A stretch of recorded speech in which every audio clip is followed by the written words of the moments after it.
he's had happen to him this year is a flat tire. Yes. So he's ahead. Today, all I had happen is a flat tire. But last year, and that's the good news. That's a good day. That's a good day. It is a good day.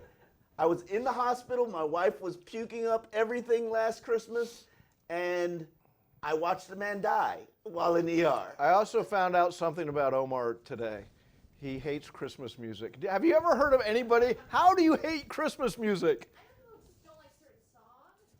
Okay, all right, but in general. In general, horrible. Hate Christmas. Deep-seated hatred for Christmas. He's a mean one, Mr. Grinch. It makes my skin crawl. Is he Scrooge? Is he Scrooge or Mr. Grinch? That's the question. Since I was a kid, too. He grew up a young Scrooge. Yeah. And I love Christmas. Love Christmas. I'm not believing that. Oh yeah, I love Christmas. I'm the uncle who buys you. You have to say I love. Everybody loves Christmas, right? Nah, some people don't like Christmas. Some people don't like. I admit the I don't like. I like Thanksgiving better. There's no pressure to buy gifts. Oh, that's a good point. That's a good point. But there's more pressure on the food in Thanksgiving. I'm okay with that. See, when you're the and preparer. look, all you do is in Thanksgiving, you eat, you sit around and watch football with friends. Basketball. That's a good. Oh yeah, football. Basketball is Christmas. Basketball Christmas, but yeah, you have to prepare the pressure on for presents. There's some validity to that. There is some validity to that. Are you ready to rock? All right. Yes, I am. Last gulp, Dave. Got it.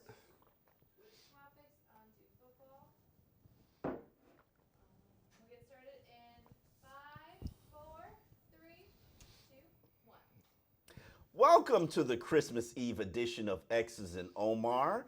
I am Omar Kelly. This is Dave Hyde, who likes to call me Scrooge because I do not like Christmas music. I don't know anybody who doesn't like Christmas music, Omar. Deep-seated hatred towards Christmas music, but happy holidays to you. I do love Christmas, and the gift that keeps on giving is the Miami Dolphins, even though they didn't deliver you a really nice gift on Sunday. I looked at that overtime situation. I think Ryan Fitzpatrick put it best. He's like, oh, they can't score a touchdown. Oh, they did score a touchdown. Oh, they won't score the 2-point extra conversion. Oh, they did score a 2-point extra conversion. Oh, they won't go get the onside kick. Oh, they did go get the onside kick. Oh, they won't score a touchdown. Oh, they did score a touchdown in a Haley fashion. Everybody in the Dolphins front office box suite was, don't score that touchdown. Don't get that, because they had the number 2 pick in their hands. Everybody in the Bengals organization probably was looking at that situation like, we're going to blow the number 1 pick overall? We can't do that, right? Man, I sat there and I watched it all because I've been waiting for the That's So Dolphins moment. I've been waiting for just a moment that it's just going to turn the season crystallizes everything, it just right? Crystallizes everything. Was that it? Was that it? That wasn't it. It was it because you're very confused over the whole thing. Wait, they won the game. You should be happy, but they lost. And they moved from 2 to 5. How could that be a victory? You know what? That's what I hate about this season. A win is not a win, and a loss isn't a loss. I hate this season. Notice every game this season, I think we have in the game story, we have written what the draft ramifications are. Right up high. Right up high. Right up high. And that's truly what the season is about. I said last week the Dolphins are going to win that game, and they're going to pick 5th, and I had come to terms with it, Dave.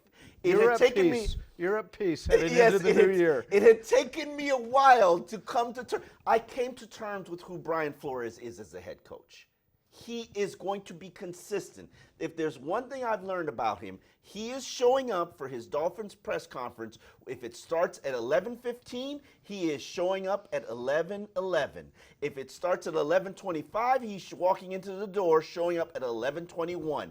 There is a consistency and a reliability that I can expect from Brian Flores, which means when it's game day, he's going to do everything in his power to win that game, like throw a defensive tackle in at fullback for a trick play, or do an onside kick, and as a Dolphins fan, you should like that. Even though this season you were supposed to win. I was going to say, this season, what I hate about it, it was set up to not be a sports season, which is as a sports season, you want your team to win. There's no conflict in you over, oh, they won, but, and you'd put out half the fans wanted them to win, half wanted them to lose. Not even half wanted them to win. I do a poll before every single Dolphins game. 3,000 people voted on the poll. 80% wanted them to lose. I did a poll at the start of overtime. Do you want them to win or lose? It was 81.7% wanted them to lose. That's not a season. And I get it. I get where you're all coming from. I understood. I was rooting for the Bengals to win. I did a radio show with Joe Rose, who for all years has been pounding win, win, win. Even he admitted he's doing the radio broadcast of the game. At the start of overtime, he's thinking, maybe they should lose this game and get the higher draft pick, right? Because ultimately, if you had lost to the Bengals in that 38-35 overtime loss, that the Bengals just fought so hard to make a game, after you've blown them out the whole game, you take your foot off the gas, the Bengals come back, they take it overtime on, 5 miraculous plays, and then you win, do what it takes to win. If you had lost, you'd be staring at Chase Young. Either you take him or you don't take him, or you get a king's ransom for trading back. Or you even move up to number 1 this week, which will be possible. Cincinnati hosts Cleveland. And that's almost a pick'em game at this point. So I don't think, and I've said this last week, I don't think the Cleveland Browns are trying to play. They don't want Freddie Kitchens to be back. So why would you? I think they will Adam Gase him. They will sabotage themselves to ensure that he doesn't return. So Dolphins picking 5th. That's where we're going to be. Yep, Dave. And either you get excited over an Was it all worth it, Dave? No. Was it all worth it? No. Do not ever do this again. Do not ever do this season again. All right? Now, I get making a trade to get other draft picks for draft flexibility, but you know who did the same thing? Buffalo traded Sammy Watkins, got an extra first-round draft pick, and they, over the last 3 years, rebuilt their roster. They made the playoffs in the first year of rebuilding. The down year last year, they went and traded for Josh Allen, and now they are an ascending team. Can they beat the Patriots? They didn't last week, but they're ascending. They gave the Patriots everything they could handle in Foxborough with everything on the line. Good enough. Well, but is that as good as Buffalo is going to be? This is no. You got Josh Allen in his second year, had a great second half of the year. He led the Bills down the field. He gets his footwork fixed. He might be something. Well, he was something this year. 29 touchdowns, 20 passing, 9 rushing, against 9 interceptions, over 100 quarterback rating in his second year. I mean, I'd take that. Is he over 100 for the season? Yeah, 100.2, I believe. 102, I believe it is. So look at that, Omar. You know I'm a big believer in quarterback rating. I know you are. That's why I'm throwing it out there. Josh Allen, baby. You're looking pretty good to All me. right, Omar. Richard Leonard wants to know. Oh, hold on. Our first question. Okay, Carol CD86 wants to know, excluding the development of a couple players, what has really been the takeaway from this season? What was learned on the field? I think on the field, we have a better eye, personally. It's been a while. I've always seen the Patriots defense. Can never really figure it out. It morphs, it changes, it evolves. It's got an amoeba, and the amoeba turns into a... All guys stand up on the defensive line, and we're the defensive backs. Oh, right. I've seen that. The Dolphins ran that elephant. But now I understand it a little bit better, and I understand what pieces are missing, like, the four technique. I have a true definition of what a four technique defensive end looks like and how he plays. I have a true understanding about... Do you have one, though? No. Well, Zach Seiler, maybe. We'll get into that. Yeah, we'll get into that. But I have a better understanding of Brian Flores. The consistency. I'm a person where I like to have the same breakfast every morning.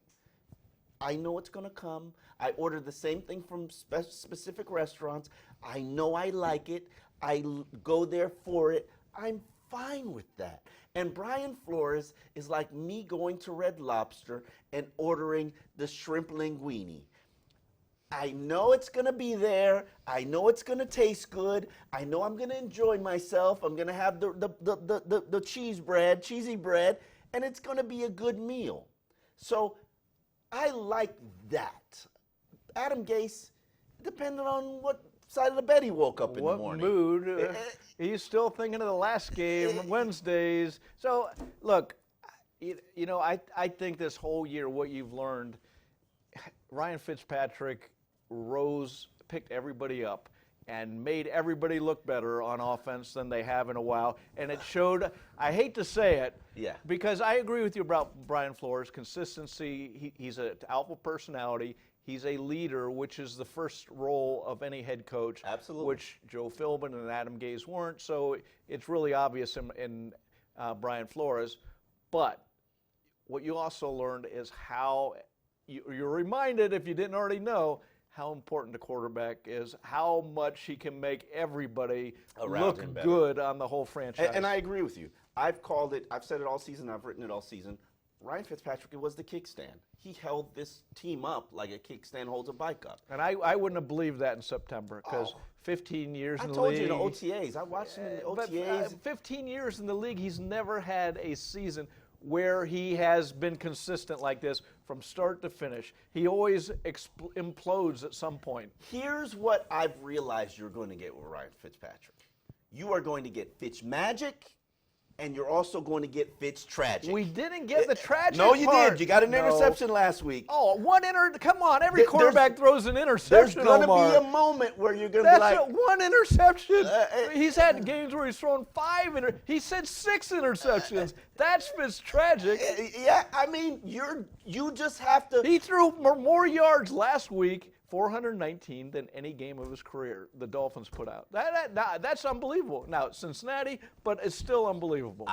I could see it. You could see it. I can see it. Come on, Omar. No, I'm telling you, when I watched OTAs and I watched him execute that offense, yeah, he'd been in the offense before from maybe his time in Houston or one of the 8 organizations that he'd been part of. He just dinked and dunked and moved them down the field, just like you're seeing right now. But as a 15-year journeyman should do against guys in laundry, right? I mean, no pads, no hitting. Yeah. I can get that. I mean, but he threw 50-50. Here's the thing that I like and I love this about him.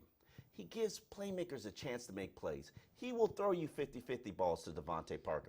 They'll have this little hip thing that he used to do with Brandon Marshall, and I'm sure with the Tampa Bay receivers where he changes routes at the line of scrimmage.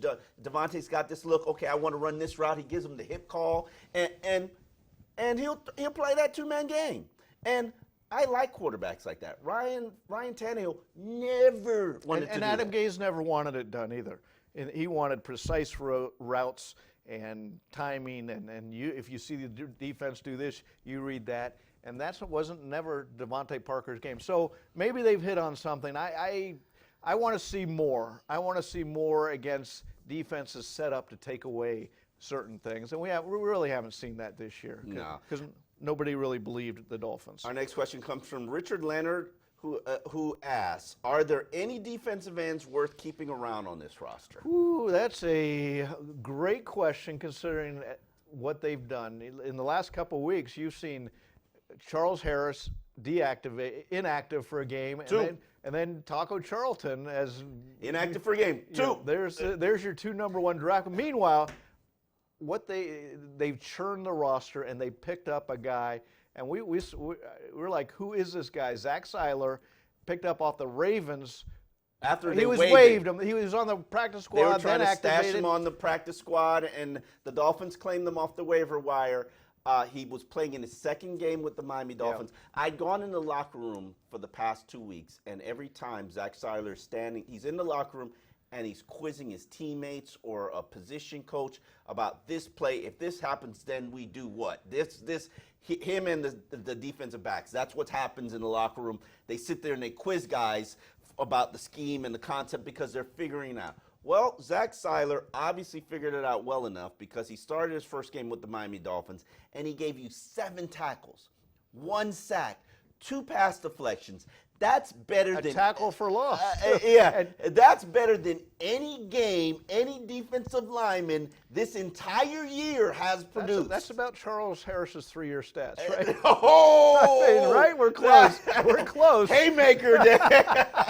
And here's a guy from a small school, Ferris State. Yeah. And he was a mechanical engineer, and all of a sudden he's learned something in Baltimore. Here's the thing: that what I've noticed, the Dolphins are poaching the Patriots roster and the Ravens roster. The Titans roster as well. Okay. They're poaching people, and Seattle's roster. They're poaching people who play a similar scheme to them and have similar makeups in terms of what they want. And have some depth of talent, and have some proof, like the Patriots and the Ravens have some depth there on what they're doing. It's very interesting. There's so many commonalities in terms of the players that they're poaching from. I haven't figured it out just yet. I still don't think Bill Belichick is happy that they're poaching Patriots practice players. He does it all the time. That's how they ended up with Rob He didn't do it to his Ninkovich. former assistants. Yeah, That's what I'm saying. That's what I'm saying. all is fair in the game of the NFL, All right. so it's Okay. all good. Next question. Amol wants to know, is Albert Wilson showing he can be the main slot receiver in 2020, or will the Dolphins look somewhere else? This is a very interesting and important question because did you know that Albert Wilson is going to be one of the 5 highest paid players on the roster in 2020 at $9.5 million? I'm surprised they have 5 guys under contract at this point. I have no doubt in my mind the Dolphins will either shake him down to have him restructure his contract, because if you cut him, you get all of that cap space back. But what I'm seeing now from Albert Wilson, you remember the Albert Wilson last year? That was the catch the ball and run away from everybody kind of weapon, and that we haven't seen this season. Well, you've seen it for the last 3 weeks, and you're like, this guy is getting healthy. This guy is actually putting his foot in the ground, and he told me that. He's like, I can put my foot in the ground now and go where I want to go. Before, I put my foot in the ground and I wasn't moving. Look, for the first half of last year, he looked great. There were games that you saw, I get why they went out and gave him a decent contract. The question is, can you trust he's going to stay healthy? That's going to be the question of a guy his size with his now track record. And it isn't just can he stay healthy to be on the field, but can he, because he's a speed guy. Yeah. Can he stay healthy to have that quickness, the agility that comes with, and he's had a hip injury, lower body injury. So we'll see. I'm not sitting there and saying, put him in for slot receiver. Put him in and see, come back in a year and see if he's healthy. Do you want to make that $9.5 million commitment? No, sir. I'm like you. I'm like you, Omar. This is the way it's done in the big. And look, Albert Wilson knew when he signed it. It'll be hard to get to that third. Even if he was having a pretty good year, it'd be hard to get to that third year. He'd have to be a 900-yard receiver to get to that third year. You know the business of the league. When the guaranteed money is up, more than likely the team is going to say, thanks, but it's nice. We'll see you on the flip side. Here's the big question, Omar. Boy, Josh Cusick asks, has this season been a success or failure? Well, by my definition of what I understood this season to be, there you go. What is this season about? It is based on what your definition of what success. When I entered the first episode of X's and Omar, you know what the goal for this season was? Come out with Tua Tagovailoa. That was bullseye. That was like but everybody assumed at the time. Although you said at one point, I hope he has a small injury. And I he drops a didn't little. hope for a big injury. But it has changed the conversation. Yeah. So is this a success It's or still a a failure? success because you're still going to be in position to get him if you want him. Now, you're going to have to stomach the fact that he's going to sit out of all of 2020. Well, and you're going to have to decide, can a guy with that many injuries, and it goes beyond the hip injury. Yeah.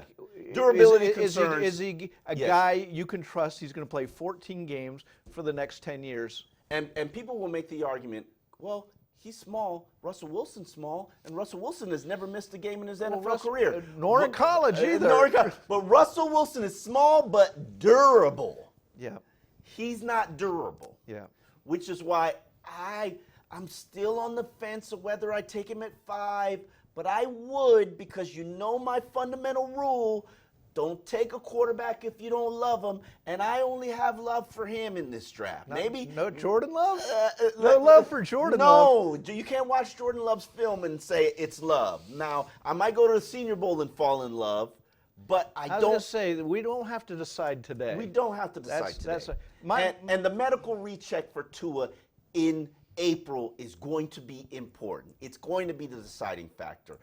He might not even be able to walk on his own in March. So clearly, I'm not going to sit here and say in December, I'm committed to him at 5 when the man can't walk in March. But would I be willing to take Tua knowing that I have to sit him out an entire year and then healthy build around him in 2021? That doesn't decide the problem, sitting him out for a year. That just makes sure his hip's healthy. The issue is, will he be healthy for 5 years from now? Can you count on him to go out into the deepest part of January and play a game? I think there's a 50% chance that yes, I can 5 years from now. 50%? You can't bake a franchise on that. I agree with you. Which is why I come up with a contingency plan. Right. And you know my contingency plan. I like your contingency plan. My contingency plan is I signed Teddy Bridgewater in the offseason. I signed Teddy Bridgewater, and I still draft Tua at 5. And you still have Ryan Fitzpatrick? And I still have Ryan Fitzpatrick. Oh, you got a lot happening in that quarterback room. I don't care. I got 3 first-round picks. Why can't I take a risk on Tua? Keep them coming. Take another sorry, one. Charles. Exactly. Who says I can't take another one next year? That would be great. I don't care. As long as you have one, who cares how you got him, Dave? Here's my answer on the success or failure. Undecided, because this whole year was set up. What are they going to do with the draft picks? I need to see what they're going to do with these draft picks before we say, oh, great year, bad year, good. I don't know. I'm still confused over what's going on. You got 14 draft picks, about $120 million in cap space, and you gave away Pro Bowl players.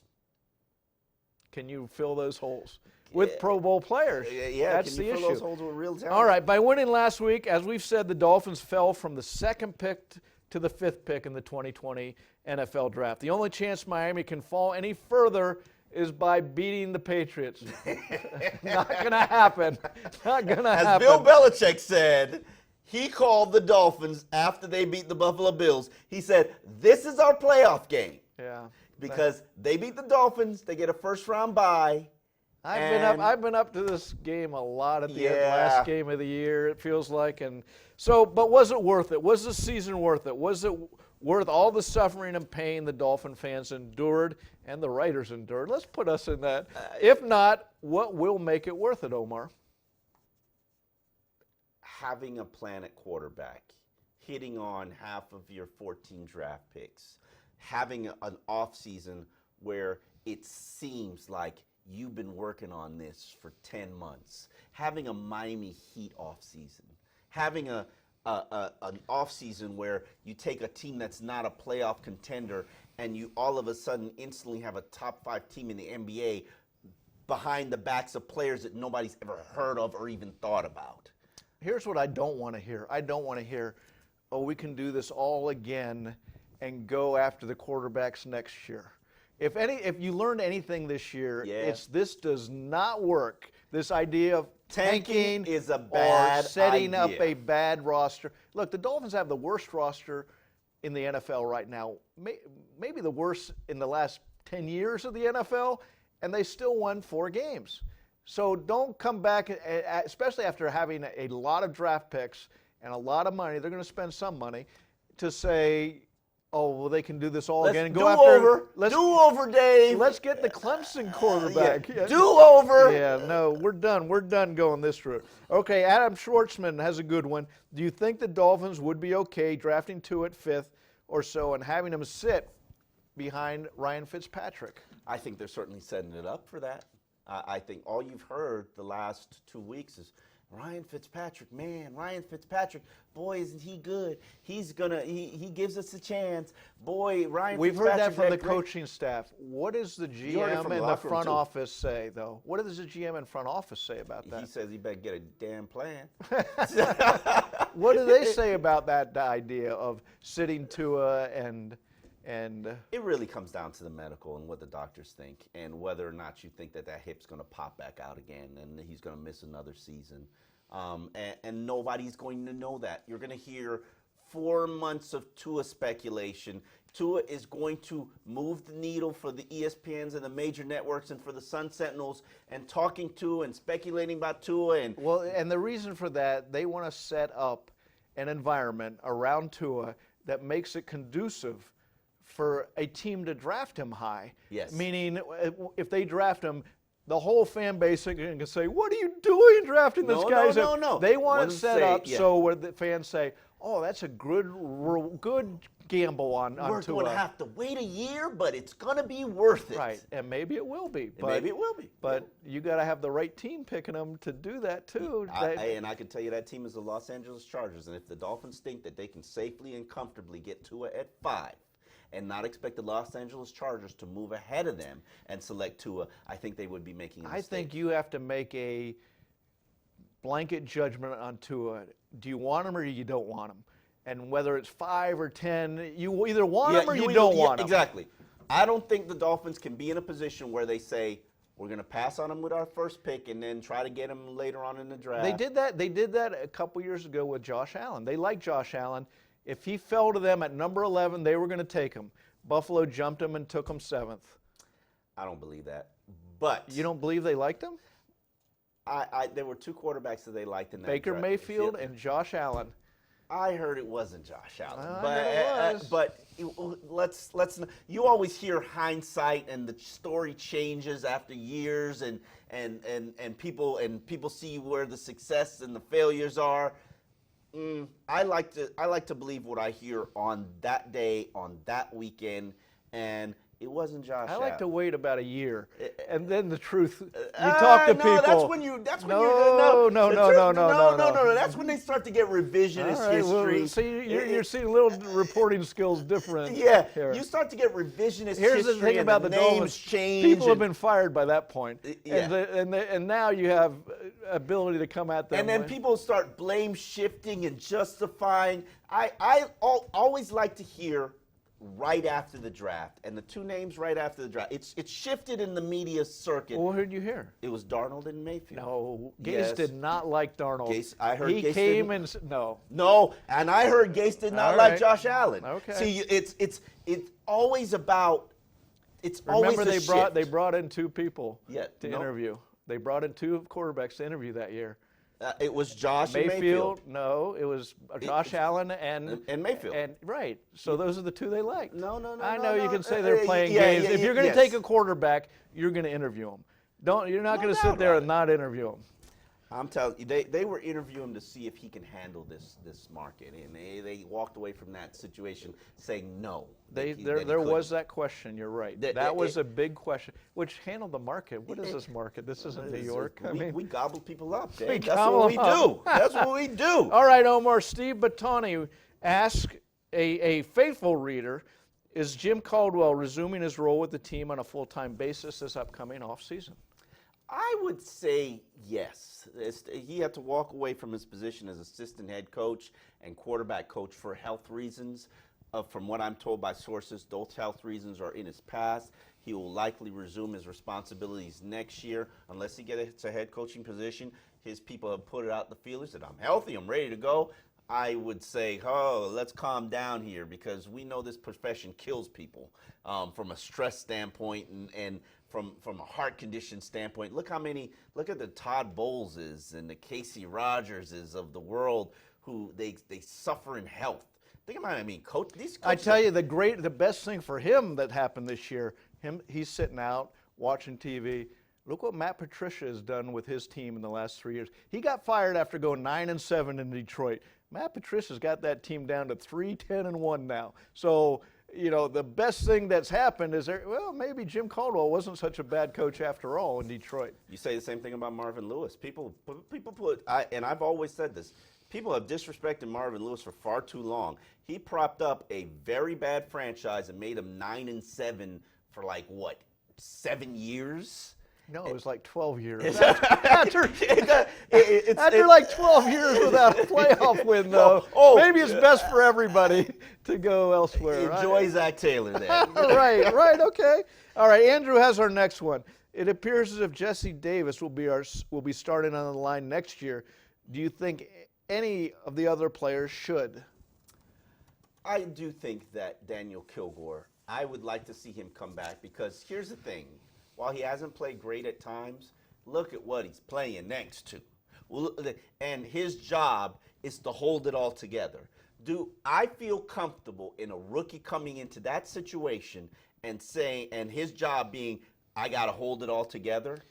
What if that rookie's one of your first-round picks at the end of the round? Center in the first-round pick, even though Mike Pouncey was a pretty good pick. At the end of the first round, that's not that big of a deal. I mean, considering the position, but I agree with you. Look, guards and centers, you got to have worked with them and understand who's asked what, who's really responsible, because a bad guard can make the center look bad, and vice versa. Yes. And likewise, you get talent. We know we haven't had any good guards. We haven't. Do we have a good center? I don't know.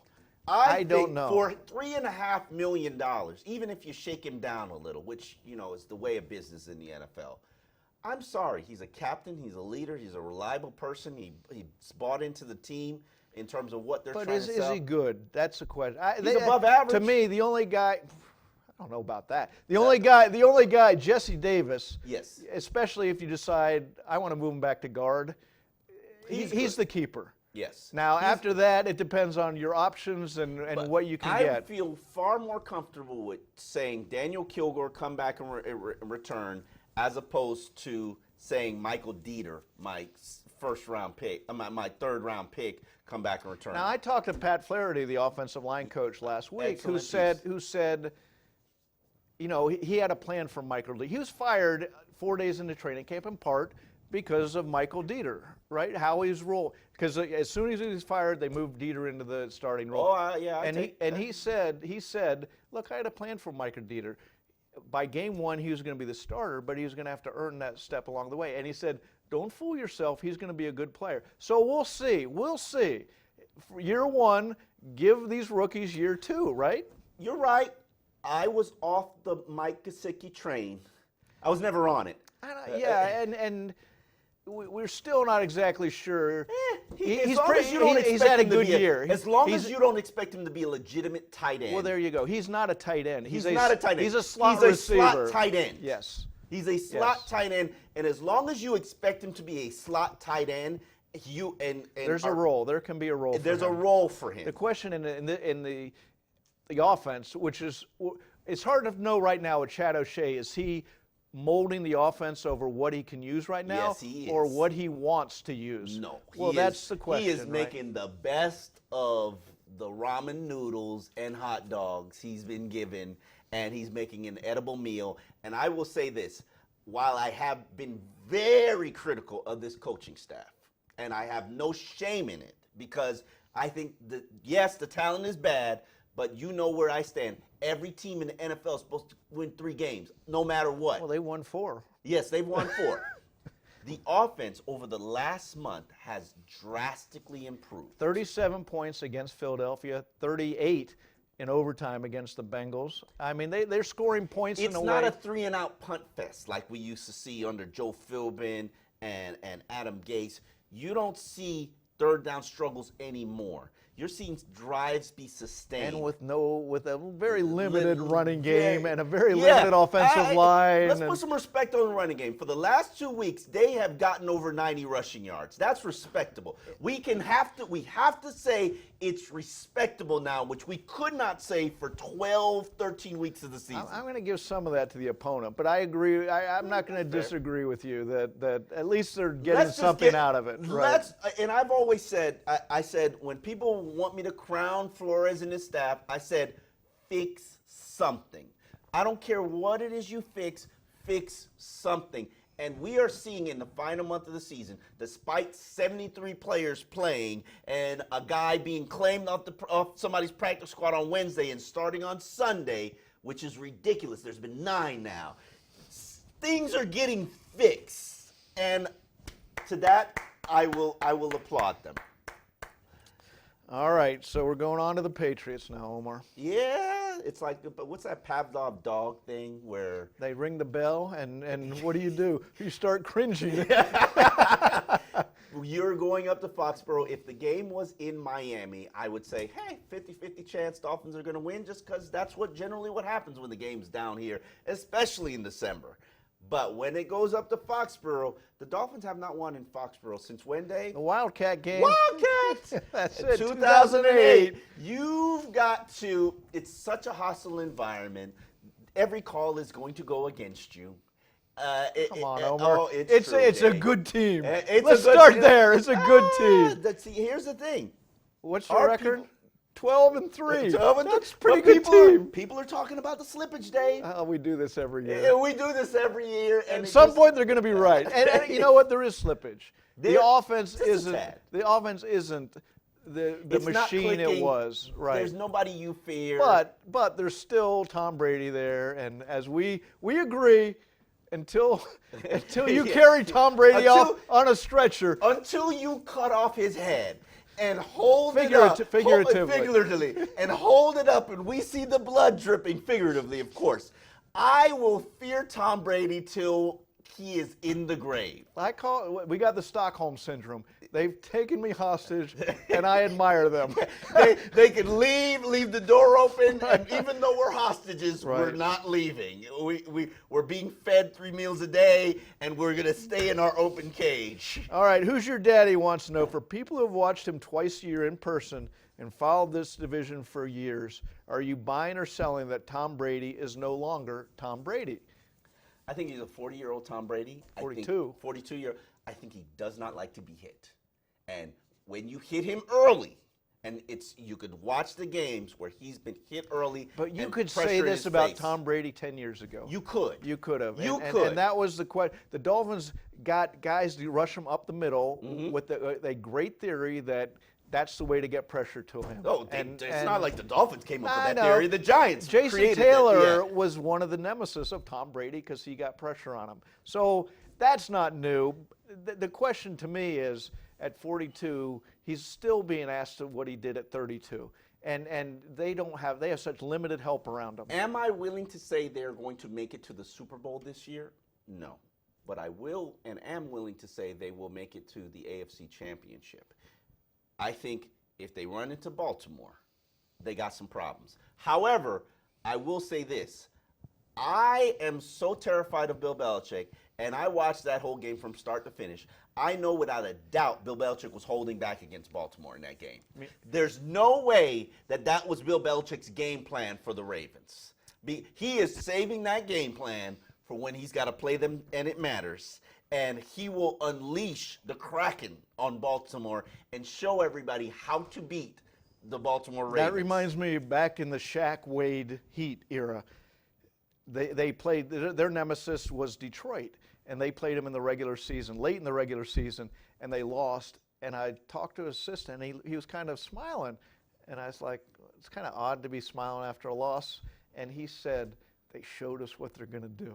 They showed us what they're going to do in the playoffs, which, is beyond my basketball knowledge and inner workings to know. But they had set something up, and they felt they had the code now, and they did. They beat.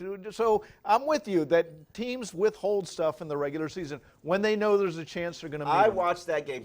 The one thing that you have to admire about Bill Belichick team is he is going to create a blueprint for how to beat you, because he's going to identify a weakness that nobody has found. He's going to find it, and he's going to attack it and exploit it.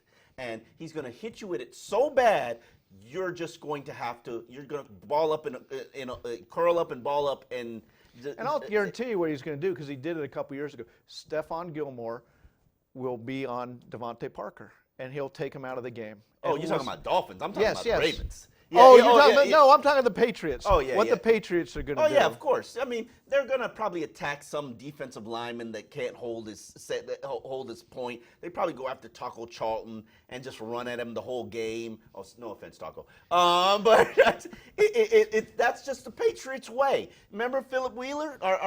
Philip Wheeler? Bill Belichick would just attack him the entire game. You put him on the field. We can go through the years. Yeah. Once a Dolphins special team coach got fired after the game because Bill Belichick's he set up punt blocks. I think they blocked 2 punts that game. So, the nightmares through the years, Omar. Nightmares. All right, let's go. Johnny Fresh has a very good question. Do you see any similarities between Flores and Belichick other than consistency? I do. I think you're seeing specialized game plans. I didn't see it necessarily early because they didn't really have that much to work with. They just had what they had and had to put it out on the field. But now that they've claimed everybody and their mama's practice squad players and start to add people like Seiler, Zach Seiler. Zach Seiler, that blew my mind. How well he played. How well he set the edge. Yeah, Cincinnati only had 60 rushing yards, and Joe Mixon supposedly had the flu. But I'm sorry, that's the kind of edge setting that they've desperately needed all season, never got, and they finally got it. Now if they can find somebody else to set the edge on the other side, they might have something to work with. Let me answer the question about Belichick and Flores in a different way, and in a positive way, because one of the questions was, coming into this year, will Flores try to be Belichick? I haven't seen that at all. I haven't seen in the way he talks to the media, something very obvious. Belichick has that grumpy persona in front of the media with small answers, and Flores he's given insightful answers, but holding back a little bit. Look, he's a football coach. He's not going to open his soul to you. But he's trying to tell you who he's about. Yes, and trying to educate you on what my program's about in a way that, you look with Matt Patricia in Detroit, grumpy guy too, trying to be Belichick in ways that, look, you got to be yourself to win at any job, but especially if you're going to lead a football team. And he's trying to be himself. So that's interesting. I talked to Eric Rowe after the game, and he's like, exactly who he's been with with the Patriots organization is exactly who we got. The same person that I saw in my team meeting room in the secondary is the exact same person that I see here with the Dolphins. He is being himself, and I admire that.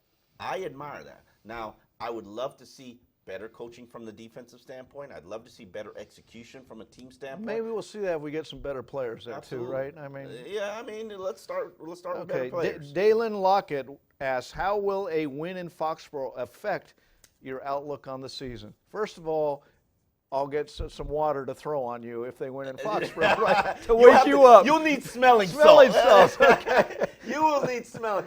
I've gone up there. You just know what to expect. You just know it's just going to be The only question is it going to snow on that small little strip driving into Foxborough? Are you going to have snow coming out or going in? Yes. Is it going to snow on our way home from Foxborough? Yeah.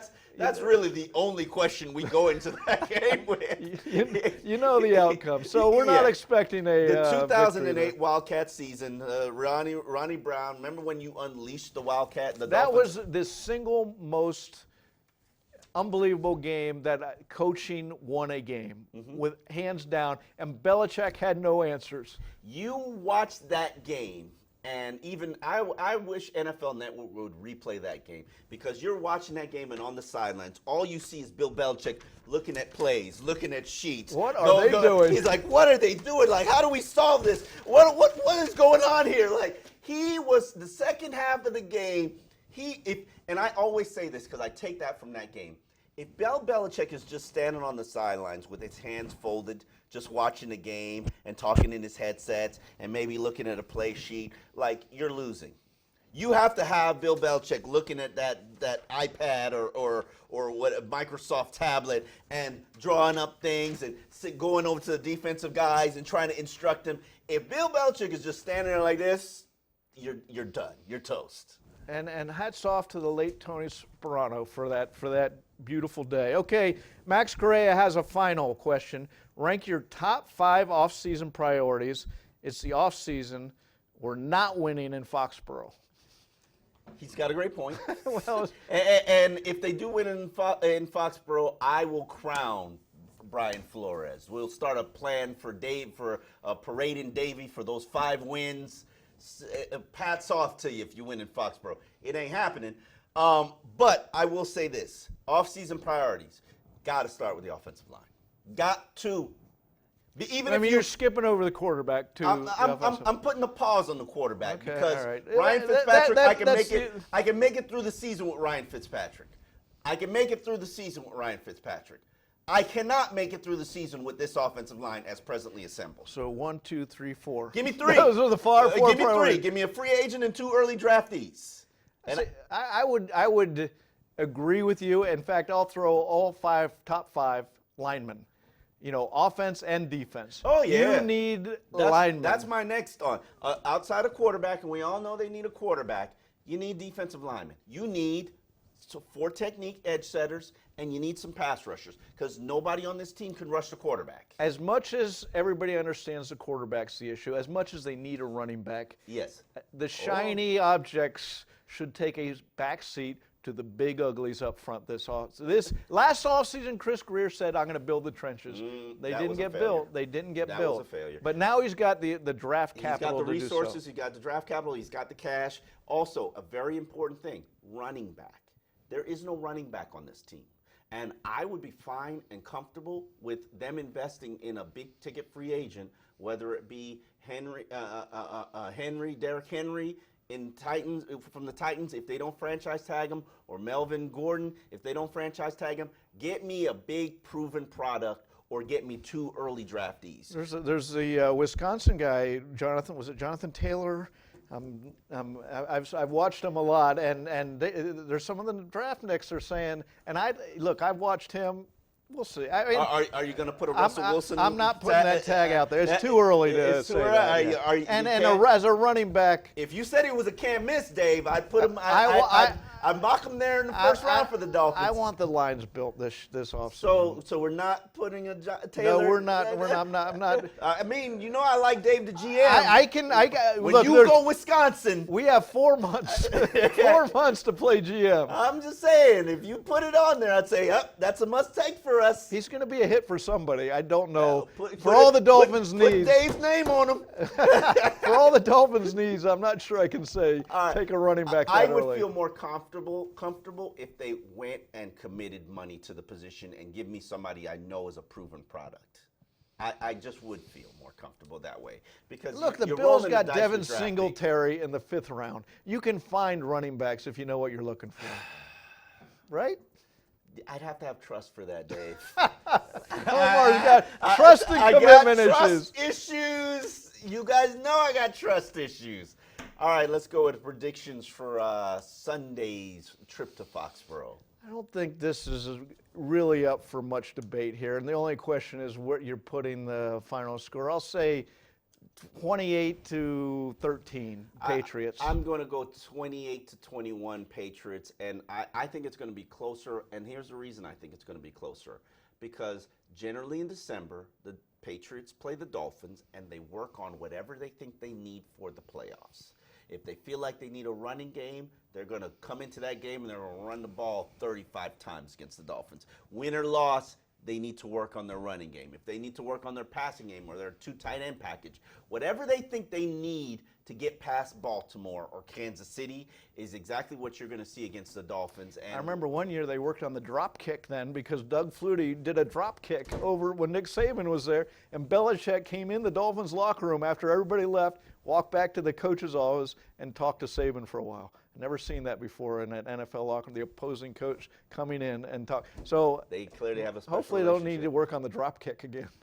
I don't know what they need to work on, but it's curious. I'm also still not going to pick the Patriots to win the Super Bowl because until you take... Look, this is probably Baltimore's time, right?